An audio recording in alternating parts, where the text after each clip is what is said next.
This show is brought to you by Safety FM.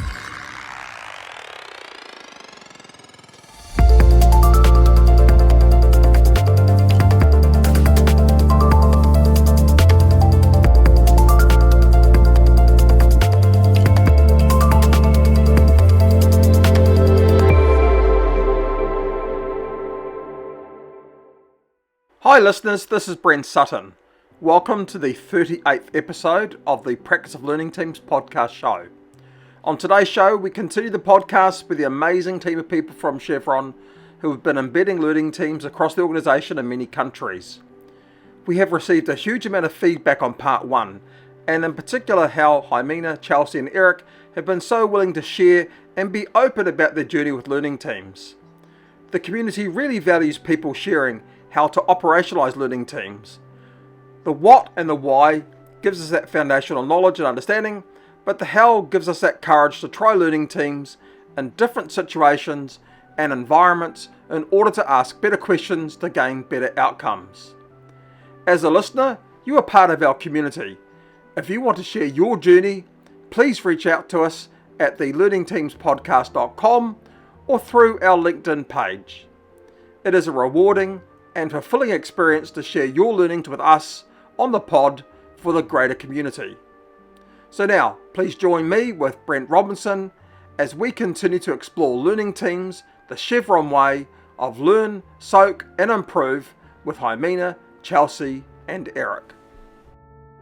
As organisations move into embedding learning teams for a longer period of time, they start to see issues arise at that middle management level as well. And once again, my view is that's natural because that's part of that bell curve, if that makes sense. You've got those early adopters, those innovators. You've got that sort of early midstream market. You've got that mainstream component, and then you've got those laggards at the end. So it's quite normal that bell curve's going to apply. So what are some of the things that you guys have thought about in that space? About trying to support that little ground where there's all that uncertainty that exists? I think we do it in the preparation part of it. We do a lot of emphasis in the success of learning teams being on that step 1 that we call prepare.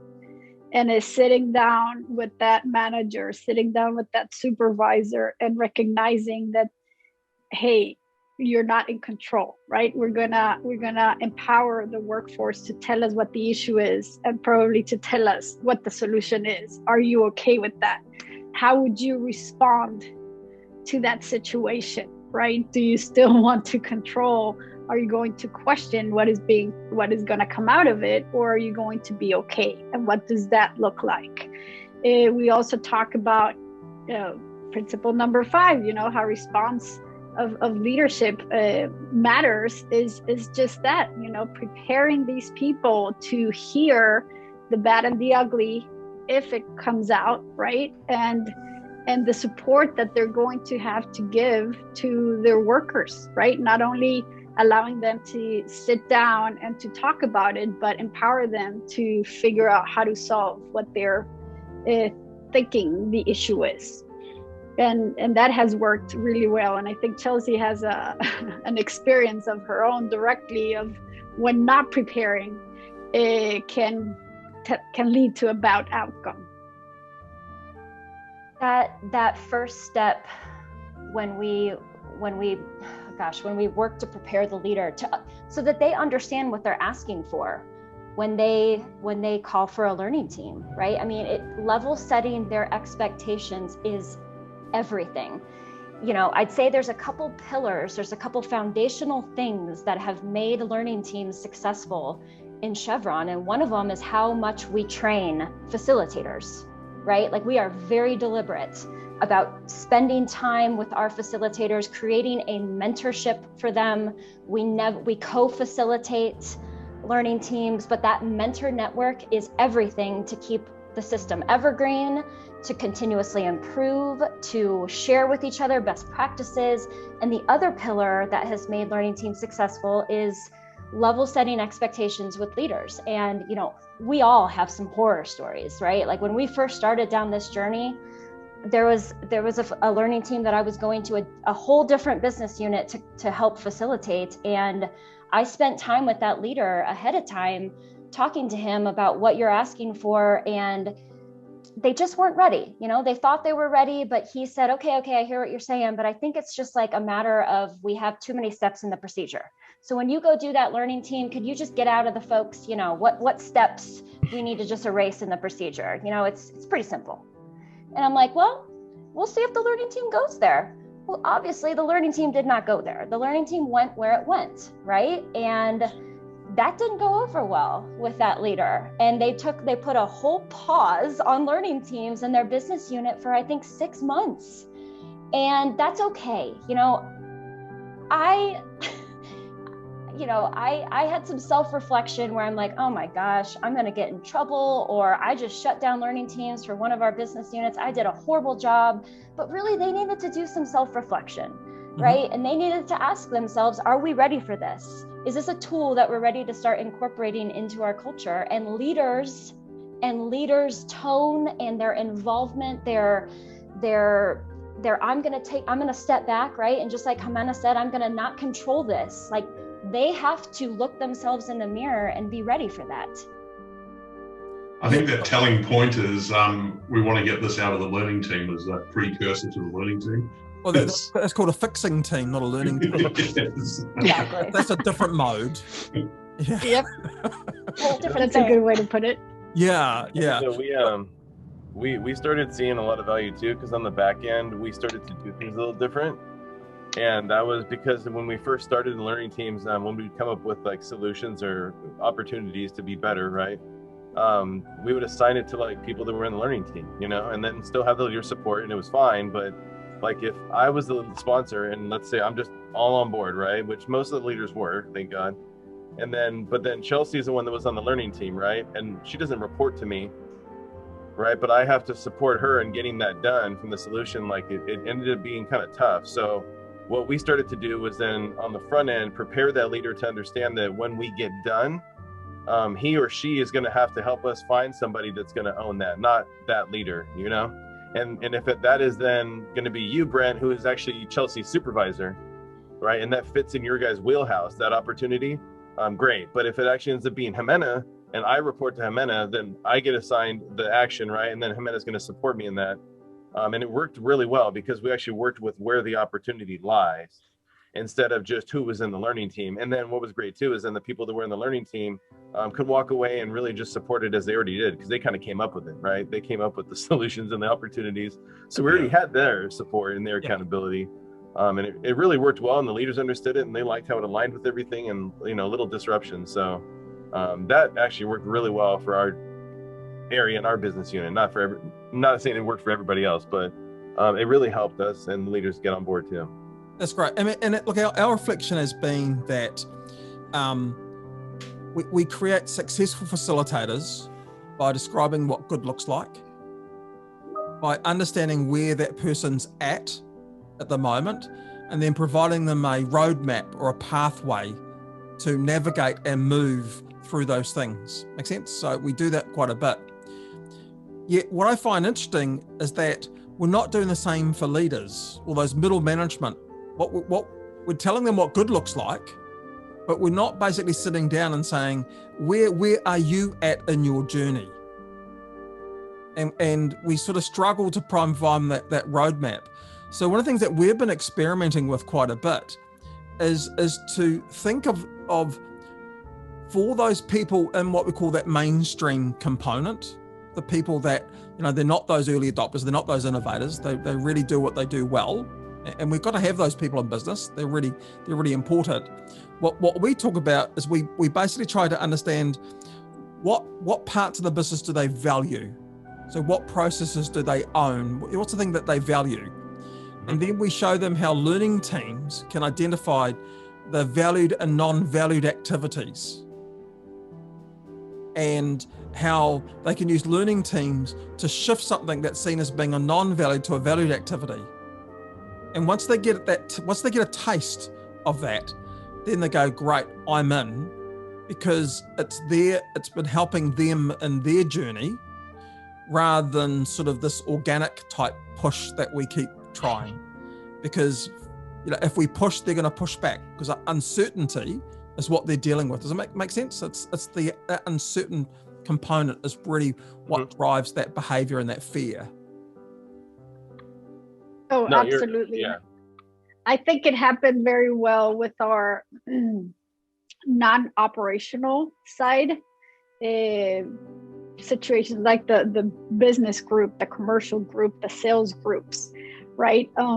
They were, when they started seeing learning teams, they were like, yeah, that's kind of, I don't understand how that could be part of my business, right? But when we started seeing that as issues arose, we were providing that option of let's help in facilitating that discussion through a learning team, and let's see what that looks like. So instead of them just having a 1-hour meeting to talk about the issue without understanding how to facilitate that discussion, we came in and provided that facilitated discussion, right? We provided that framework of this is how you ask better questions to get a hold of the story. And that just took off super quick, because they saw that they were gathering the data, nothing related to safety. It was all about their own issues, right? On sales, on marketing, or whatever it was. We were just in there to help facilitate that discussion, right? And that is what they needed. Yeah, and the tagline we use is we want to give them a sense of ownership versus control. Because you're trying to move them from controlling it, which is what they're used to. They want to exert control. So Chelsea, the example you gave was all about control, how to exert control, versus how to give them a sense of ownership. Oh, 100%. I mean, I had a leader one time, and this person was all on board too, right? But afterwards, when, delivered the summary, and they're like, Eric, I thought it was going to go, like, it's not really what I expected. Or I can't remember their exact words, but it was basically like, yeah, it's not what I expected. I'm like, well, what did you expect to get out of it? And they're like, well, I don't know. I'm like, well, then I guess we're both on the same page. I'm like, but then I go back to what Andrea Baker, one of the greatest things well, she has a lot of great things she says, but when she says, are we asking questions to learn or to confirm a bias that we already had? And it goes to Chelsea's point too. Like, if you're telling me to go in there and ask these specific questions, then why don't you just go ask those specific questions, and then I can help you find some better questions, right? That are actually inside of you that you even realize it. And I didn't realize it either until I started engaging more with the learning teams and diving in more and talking to those workers, right? And then those just surface. I love that you guys have used them with sales teams, because sales teams invariably, I used to run a large sales team, and my daughter asked me, she goes, Dad, what's your job? I said, it's herding cats. And, so Chelsea will understand that. And to use that tool, to use learning teams in that environment is really cool, because, they've got a different way that they approach their job. And I love that you guys have pulled that off. The first one that I did with that team was on a promotion of lubricants that not came out the way that they expected. And they said, can you help us facilitate, right? So we can learn. It was a success, but it was not the success that they were hoping for. And there was a lot of learning, right? And it was a lot of eye-opening of how small things in the process that are undetectable by each individual become so significant when it's a combined effort to get something out there, right? And since then, we've done, a lot of them with the team. Oh, wow. That's fantastic. Even in projects too. Yeah, I mean, how many learning teams have we facilitated, Eric and Jimena, where we go in thinking that we're gonna talk about a certain avenue or a certain, or we're gonna uncover such and such, but then when you actually start talking to the people that do the work, they start elevating things that are even a bigger issue, right? Like, it's all about involving the people that do the activity. and that transcends any operations or non-operations, right? Everybody has room to learn and improve. And there's mechanisms and there's ways to dig into those things to help us get there, right? And so we talk about learning teams and operational learning tools, just very down to basics, right? Involve the people that do the activity, that do the task, that do this type of work. Tell us what your issues are. Tell us your gaps, your vulnerabilities, the opportunities, and then let's soak on it a little bit, because when we come back tomorrow, you're inevitably gonna be reminded of certain things that you forgot to mention yesterday. And then let's transition into, what do you think can make it better? And we can't solve everything, right? So we get a list of 20. The facilitator is the one that helps them prioritize it down to a few things. Yeah. And when we go into these learning teams, these engagements with preconceived notions, but inevitably the way we come out is almost always surprised, right? And it's just by being curious, by asking open-ended questions, sometimes by having a co-facilitator that has no idea what that work is, what that activity is. And sometimes they ask the best, most basic, dumb questions, if you will, right? Because you don't know. So here I am just sort of asking questions because I don't know. I'm curious. Yeah. I've never prepared for a learning team. I can't tell you how many I've done, and it's actually better that way. And I've had plenty of people that I mentored. They're like, okay, can we get together and then want to prepare and look through this instruction and procedures that we're going to go through tomorrow? I was like, probably better you don't. And that really scares people, right? Yeah. No, we going get asked all blind. the time, what do I need to bring to the meeting? And we say, yourself. What nothing else? No, I mean, it's yourself, and obviously we would prefer that you're awake and breathing. I mean, all those things would be helpful, but no, we don't want you to bring pens, pads, journals, books, files. No, just bring yourself. Yep. All your experience and all your knowledge, it's already in there. You already know how to make it better. Absolutely. No, it's amazing from that point of view. And so from what we've been talking about, learning teams has been organically growing. You continue to evolve and change as you go, which by the way is that's how a learning team has to function. I think, Brent, I remember when we wrote the book, because we wrote it as a learning team, we had to stop at a certain point because we kept rewriting the bloody book. Yeah, we had to stop. We had to stop. We would have still been writing it right now. Yeah, it would never get out. So you got to stop. But where do you think you see learning teams, say, 2 years from now? So if you think about looking in that future, about what you're doing now versus where you think it might be, what does that look like? What does that scary world look like? I mean, I think there's more integration into different things. Sorry, I'll be quick, man. I know you're chomping at the bit.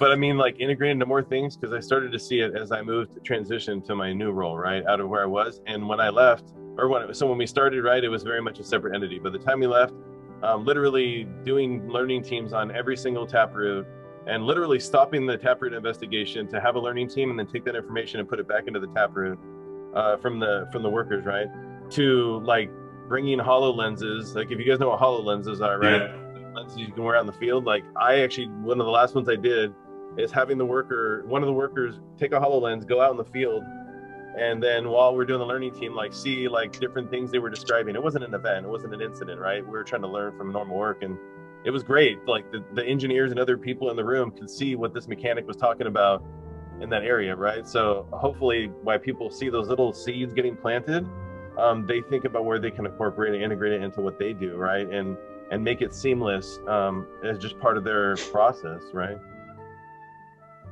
Yeah, I'm visualizing and I'm seeing people just, the head operator or the lead of certain area just taking the whiteboard and saying, okay, let's just do this quick learning here, and take half an hour, even 10 minutes if it's necessary. But consciously, I think the word you use, deliberate, at the beginning of the conversation, that's a good word to describe, an intentional learning. So let's sit down, intentionally learn from what just happened, and doing it through all levels of the organization. Okay, absolutely. And I love the fact that you guys have got the thing, learn, soak, improve. We use the language about learn, do, challenge. Because, I love that. because if you want these things to be embedded in people, if you want people to change, then it has to become embedded into their schema. And without that challenge component, that embedding just doesn't happen. I mean, you guys know what it's like trying to break a habit. I mean, we've all got habits. I mean, that's tough, isn't it? That's tough going. Yep. Yeah. But what we're seeing, and hopefully what you guys are seeing, is that learning teams allows it to happen with people quite organically, because they're seeing it through the eyes of others. They're hearing it from people that they respect or from their peers. They're not being told it, which is really interesting, because that's the top-down thing, but they're hearing it from people they can relate to. And that starts to sink in. And you know what else has been changing a lot? That I don't necessarily hear from leaders anymore. Tell me what happened, or tell me the facts, or tell me the root causes. They're asking, tell me the story. Tell me the story. And that is such a different conversation, right? Because before trying to make a judgment or try to control the situation, they're just truly wanting to understand, right? How complex was the situation that the people were in for that outcome to be a good or bad outcome, right? Let me just share with me the story. So we've become better storytellers. We make sure that every time that there is an incident, we're telling the story before we're telling the facts, right? When people are asking, hey, can you quickly describe what happened on bullet points? We're saying, nope, let's have a conversation, let's talk about the story. So we're changing the way that we're talking about things, right? So it's around the story and the context. So that's really amazing, because that says that the organization has come a long way on that journey to get to that point of tell me the story.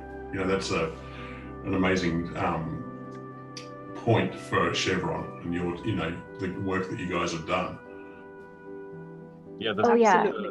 The first taproot that we did a learning team with, everything's said and done. We do the final report out to the managers, right? And they're in the room, and we're left with one of the higher level managers and kind of getting feedback, like, so what would you think? And he was like, this is definitely isn't maybe the best solutions. He's like, but I couldn't think of anything better. He's like, and to be honest, he's like, what's nice? He's like, this is the first investigation where somebody got injured, but at the end, none of those solutions and opportunities pointed to the worker. None of them. Wow. None of them said it was human error or anything like that. It was talking about the systems and the processes and the equipment and everything that surrounded that worker when this thing happened, of ways that we can make it better, right? And it was pretty cool that he recognized that, right? And he was happy with what we got out of it, because it was something different, right, than before. So it was pretty cool to hear that. Yeah, that's powerful. Yeah, and look, and we see this whole irony all the time that even a normal investigation, doesn't matter what ugly tool someone uses, even a normal investigation, if you simply shift the narrative from the person being in the center and putting the system in the center and ask the question, why didn't the system support the successful outcome? It just changed the narrative regardless. So yeah. Sorry, Brent. That's something that Chevron has done very deliberately as well, is linked this whole initiative, this whole goal of uncovering the blue line to strengthening safeguards, right? We want to create that psychological safety, this safe space for workers to tell us when they're able to follow the black line and when they're not able to. We don't care. We want them to teach us about their blue line so that we can even understand if our safeguards are effective, or they're even in the realm of being able to catch us, right? Because we are going to make mistakes and we are going to deviate from processes and procedures. And so when we learn about the blue line, we've really linked it to, it helps us strengthen our systems, right? It helps us uncover where we're brittle, where we are dependent on humans to be perfect, where the last line of defense is a human making the right decision, right? And so operational learning is very linked in Chevron to just making sure that our safeguards are effective, functioning. Do they need to be overhauled? Linked back to safeguards all the time. Okay, absolutely. And look, I did a recent podcast with Rob Fisher, and we're talking about these two wonderful words that are being used all the time. Robust and resilient around systems. We like the the R and the S word. We just resilience, robustness. We keep coming this stuff up. And what he said was really poignant. He said the system can't be robust or resilient. It's either more robust or less robust, or more resilient or less resilient. Mm-hmm. But it's not robust, it's not resilient. It's a scale. And I think, and what we've been looking at is the fact that robustness and the resilience can only happen because the system is being informed by people about the challenges they're facing every day, rather than the system is imposing on people how they're supposed to act and perform. And I don't know how you guys feel, but these big words that are being used, a lot of people don't say, well, how do we make a system robust? How do we make it resilient? It's all good to say that we need it, but what does it really mean? What are your thoughts around that? Yeah, I don't think, I have a lot of passion around the resilient systems and systems thinking and stuff. And anyone, Holnickle says it too, right? That like, you're never going to be like resilient, all right? Or be robust, because then that insinuates that like we're there. And we can never, if we really understand that things are going to shift and it's so dynamic, like we're never really going to be there, but we can build those potentials, right? To support that. And I think Rob and you said it perfect, right? Is you can be more robust and more resilient, because if you want more, or if you're driving to more to build it, then you understand the concept of continuing to build and look at how using learning teams or whatever other tools and stuff there are out there to aid you, right? And to amplify that potential. Yeah, right. And if you stop learning, yeah. If you stop learning, then your system will become less robust and less resilient. Yeah, you'll never be there. You have new employees, you have new processes, you have technology, evolution, everything.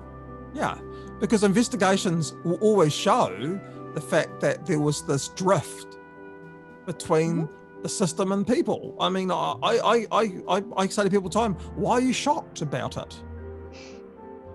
But the difference here is, and the stuff that we're doing at the moment is we talk about the triangle. We talk about a triangle and we talk about a triangle as being, work as imagined, work as done, but also work on the day of the event.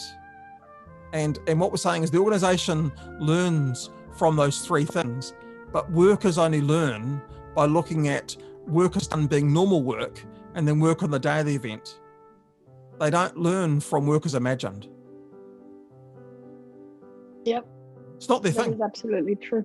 So they want to learn about those two other bits. And so we say to people in a learning team, don't bring to the room work as imagined.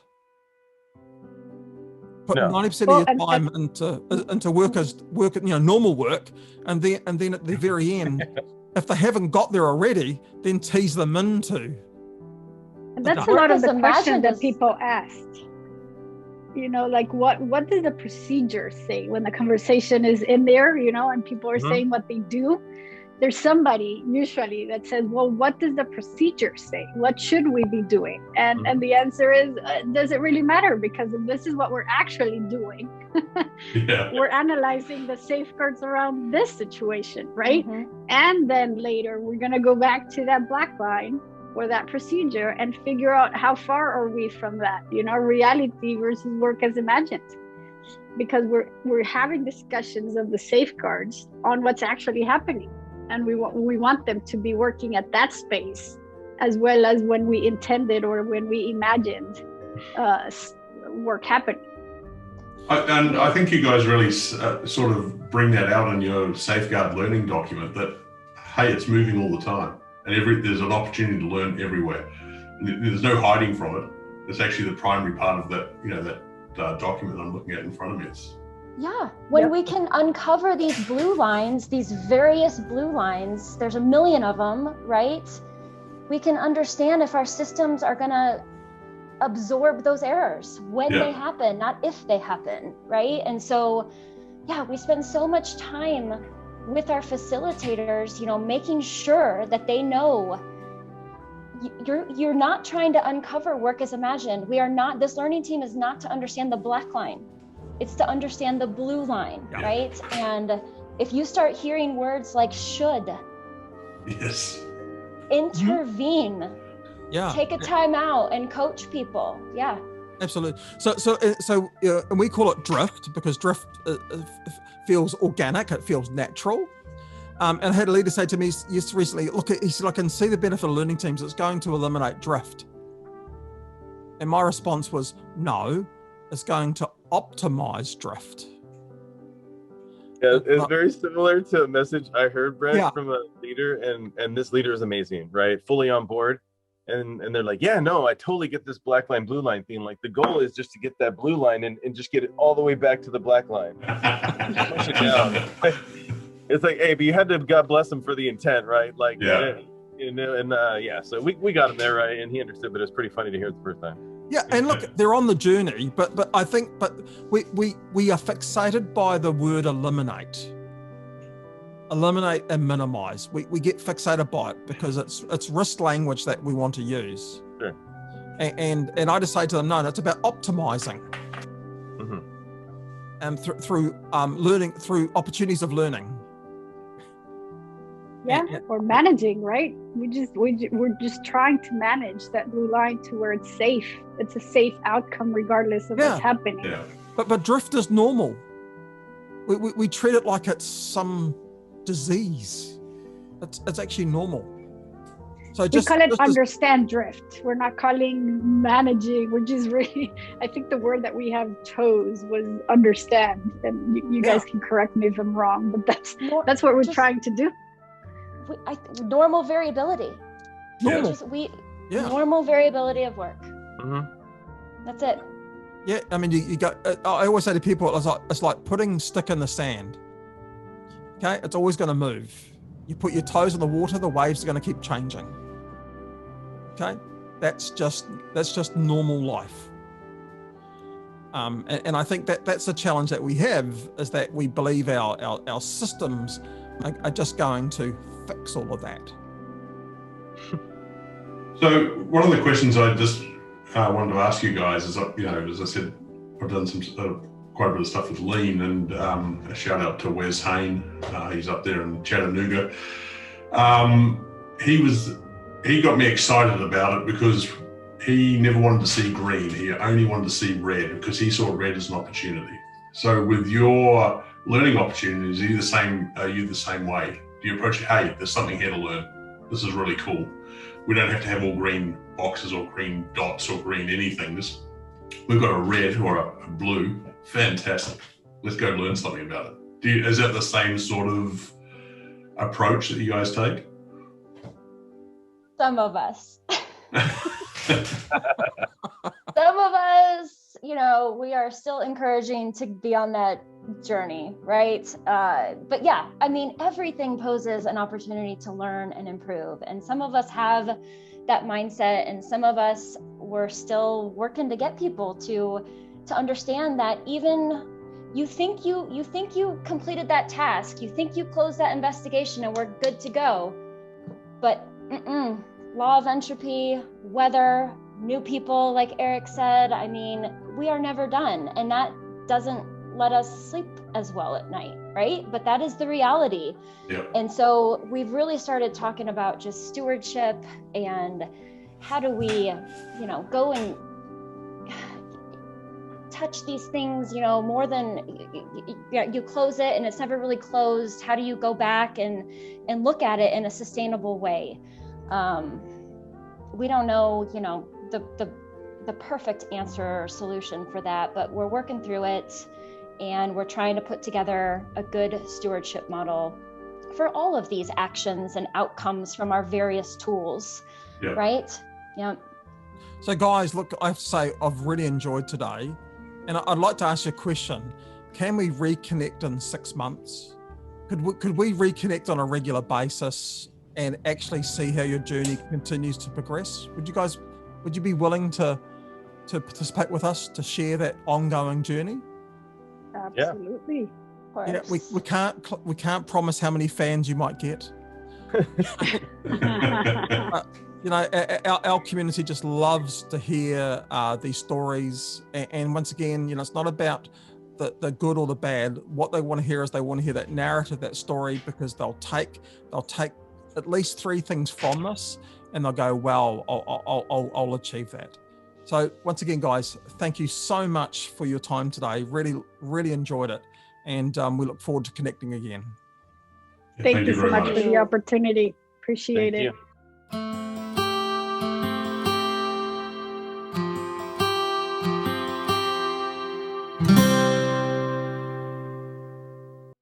Thank you, listeners, for being part of this podcast.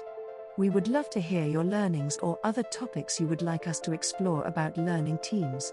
Go to www.podcastlearnings.com and give us your feedback. Become part of the community of practice with learning teams. Go to www.learningteamscommunity.com. Support the authors of the practice of learning teams. Purchase the book from Amazon.com or go to www.learningteamsbook.com for an inside look and other free book resources from the authors. The views and opinions expressed on this podcast are those of the host and its guest and do not necessarily reflect the official policy or position of the company. Examples of analysis discussed within this podcast are only examples. They should not be utilized in the real world as the only solution available, as they are based only on very limited and dated open source information. Assumptions made within this analysis are not reflective of the position of the company. No part of this podcast may be reproduced, stored in a retrieval system, or transmitted in any form or by any means, mechanical, electronic, recording, or otherwise, without prior written permission of the creator of the podcast, Jay Allen.